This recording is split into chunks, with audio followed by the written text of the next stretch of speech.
A gust of autumn wind swept through the gates of Brookshire University, one of the oldest and most prestigious institutions in the country. Among the throngs of students hurrying across the campus was Elijah Carter, a young man with a quiet intensity in his eyes and a worn leather notebook clutched in his hands. To many, he was just another face in the sea of students, but to Elijah, this place was a battlefield, a place where he was determined to carve his name into the annals of greatness no matter the cost. But Elijah wasn't like the other students at Brookshire. He wasn't from wealth or privilege. He didn't have connections in high places. And most glaringly, he was one of the very few black students in a sea of whiteness. Every step he took on campus felt like walking on eggshells. Every glance from his peers weighed down by an unspoken judgment.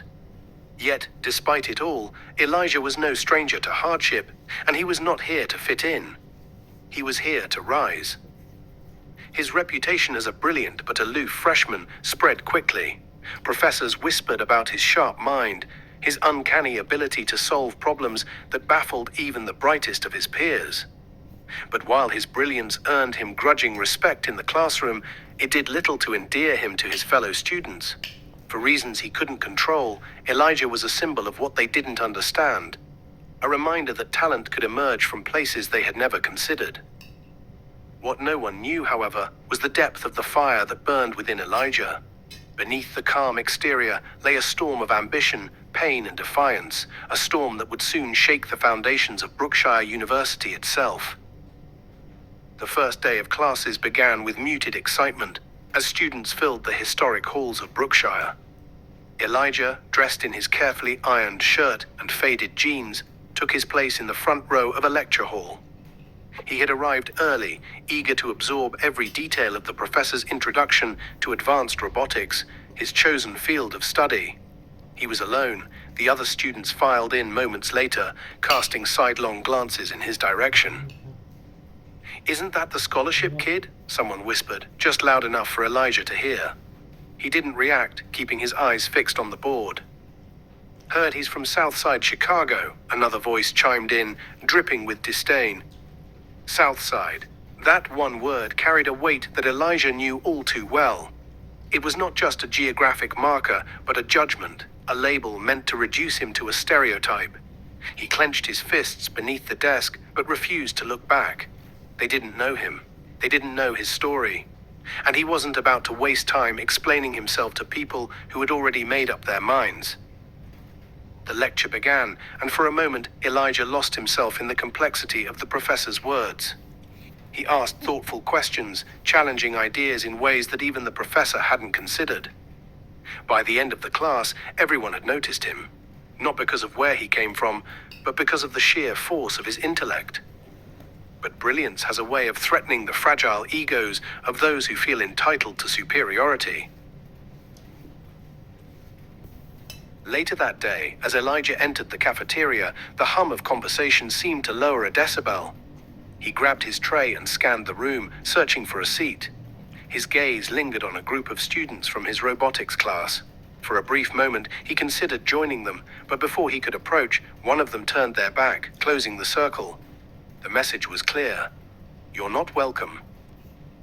Elijah found a seat by the window, alone.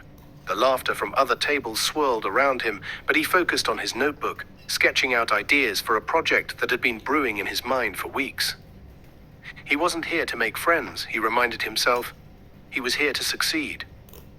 Brookshire wasn't just a place of learning, it was an arena of unspoken hierarchies. Legacy students flaunted their connections. Athletes ruled the social scene. And then there was Elijah, a ghost moving through the cracks of a system that was never built for him. As the weeks passed, the ostracism became more pointed. Group projects turned into solo efforts when his classmates conveniently forgot to include him in meetings. Invitations to parties and events never came. And when Elijah outperformed his peers on an exam, the whispers began to spread. He must have cheated. How else could he get a perfect score?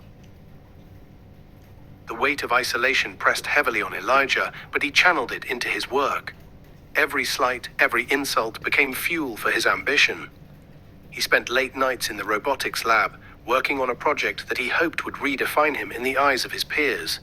It was a design for an autonomous drone that could map disaster zones in real time. A project so ambitious that even his professor had raised an eyebrow when Elijah had proposed it. "You're aiming high," the professor had said, "but I think you can do it." It was the first encouragement Elijah had received since arriving at Brookshire, and it ignited something within him. He doubled down, spending hours perfecting his designs and testing prototypes. But as his work gained traction, so too did the animosity around him. His classmates began to target him more directly. They tampered with his equipment in the lab, leaving his projects damaged beyond repair. They laughed at him in the hallways, making crude jokes about affirmative action and how he didn't belong. Elijah reported the incidents, but nothing ever came of it. The administration, eager to maintain the university's pristine image, dismissed his complaints as misunderstandings. It was during one of these low moments, as Elijah sat alone in the lab after another ruined prototype, that he felt the crushing weight of doubt. He wondered if they were right. Maybe he didn't belong. Maybe he was in over his head. But then, as he looked down at his notebook, at the intricate sketches and detailed calculations he had poured his soul into, a fire reignited in him. He didn't come this far to give up. If they wanted to doubt him, he would give them no choice but to see him for what he truly was. Unstoppable. Elijah's breakthrough was coming, but so was the moment that would test him in ways he couldn't imagine. The lab wasn't just a space for his ideas, it would become the stage for a showdown that would expose the cracks in Brookshire's gleaming facade. As the stakes rose, so did the tension between Elijah and his peers. What began as subtle hostility would soon escalate into something much more dangerous and much more public. And as Elijah's work gained national attention, the question wasn't just whether he would succeed. It was whether the institution that had tried to break him would be able to contain the fire he was about to ignite. It had been a month since Elijah's latest project was submitted to the university's annual tech competition, a prestigious event where the brightest minds of Brookshire competed for a coveted spot at an international robotics showcase. Elijah had poured every ounce of his intellect, time, and energy into his autonomous drone, designing it with features never before attempted by any of his peers. It was a masterpiece. It was his moment to prove that his talent, not his race, was what defined him. The competition was fierce, with some of the most gifted students at Brookshire presenting their innovations. Among them were Nathaniel and Olivia, two engineering majors who had long been the faces of the university's academic elite. They were well-liked, polished, and confident, and they had made it clear to Elijah, in ways both subtle and not so subtle, that they didn't believe a black student like him had any place in the upper echelons of Brookshire's intellectual world. The night of the competition arrived. The cavernous auditorium buzzed with excitement as students, faculty, and industry professionals filled the seats. Elijah stood backstage, nervously clutching his drone. His peers had already begun setting up their projects on the stage, displaying sleek designs and cutting-edge technology. He felt the familiar pang of doubt creeping in, that old voice telling him that he was an outsider in this world. Just a few more minutes, the event coordinator announced, and the students began filing into the auditorium for the presentations. Elijah took a deep breath and wheeled his drone to the front of the stage. He didn't care about the whispers that followed him. He didn't care about the cold looks from Nathaniel and Olivia as they exchanged glances. This was his moment. He pressed a button on his tablet and the drone sprang to life, its propellers spinning smoothly. It hovered in place for a moment before executing a flawless series of maneuvers, weaving in and out of obstacles, mapping the space in real time as the crowd watched in stunned silence. When Elijah finished his presentation, there was a beat of silence before the applause erupted. It was genuine, loud, and filled with admiration. Even Nathaniel, who had scoffed at Elijah's project from the beginning, couldn't help but nod in begrudging respect. The drone had performed flawlessly, just as Elijah had promised. But as the applause died down, Elijah noticed something unsettling. The faces of the judges were unreadable, their eyes flicking to one another with a certain unease. He had seen it before, subtle, almost imperceptible signs of discomfort. They weren't used to seeing someone like him succeed in this way. The thought sent a chill down his spine. The final round of judging was approaching. Olivia's sleek, self-driving car prototype rolled onto the stage, its sensors flashing with precision, but something about it didn't sit right with Elijah. There was a certain polished perfection in her design, one that seemed more concerned with aesthetics than function. The audience seemed entranced by it, but Elijah knew that the real test of technology wasn't in its look. It was in its ability to perform under pressure. Then something unexpected happened. Just as Olivia was about to begin her demonstration, a malfunction occurred. Her car veered wildly off course, crashing into one of the obstacle courses and nearly causing a safety hazard. The crowd gasped, Olivia looked embarrassed, and the judges exchanged uneasy glances. Elijah stood backstage, heart pounding, watching it all unfold. This was his chance to shine. But as he prepared to return to the stage for the final round, his phone buzzed in his pocket. It was a text message from Nathaniel. "You'll never belong here. You're just a token. This place is not for people like you." The message stung, but Elijah wasn't about to let it distract him. He walked onto the stage, the drone gliding behind him as if it too knew its purpose. He nailed the final demonstration. His drone performed flawlessly, navigating through complex obstacles and mapping out the entire course with precision. The judges, still reeling from Olivia's car mishap, were visibly impressed. But one judge in particular, a well-known industry leader, leaned forward. Elijah had noticed him earlier in the competition. He was one of the few who hadn't made any attempt to hide his skepticism. The judge stood and clapped slowly, a smirk playing on his lips. "Impressive," he said, his voice dripping with condescension, "but let's see how your drone performs in the real world. What happens when the obstacles are unpredictable? When the conditions aren't controlled? This is a competition, not an experiment."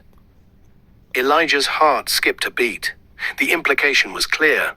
His work wasn't good enough, no matter how flawless it appeared. It was too perfect, too controlled.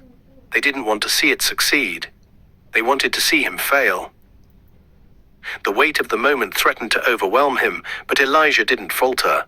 Instead, he leaned into the challenge, his voice steady as he replied, "The real world is unpredictable, yes, but innovation is about the ability to adapt. And my drone has already proven its resilience."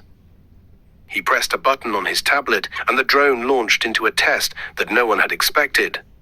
A high-speed run through a series of wind turbines designed to simulate turbulent weather. The drone adjusted mid-flight, corrected itself, and completed the course with an elegance that left the judges in stunned silence. This time, the applause wasn't just polite, it was genuine. The entire auditorium was on its feet, clapping and cheering, and even Olivia and Nathaniel had no choice but to acknowledge the magnitude of what Elijah had done. But as the event ended, Elijah's victory was overshadowed by something even more unsettling. In the final judging session, where the winners were announced, the announcement for first place came with a twist. Elijah's project was not named the winner. It was a crushing blow.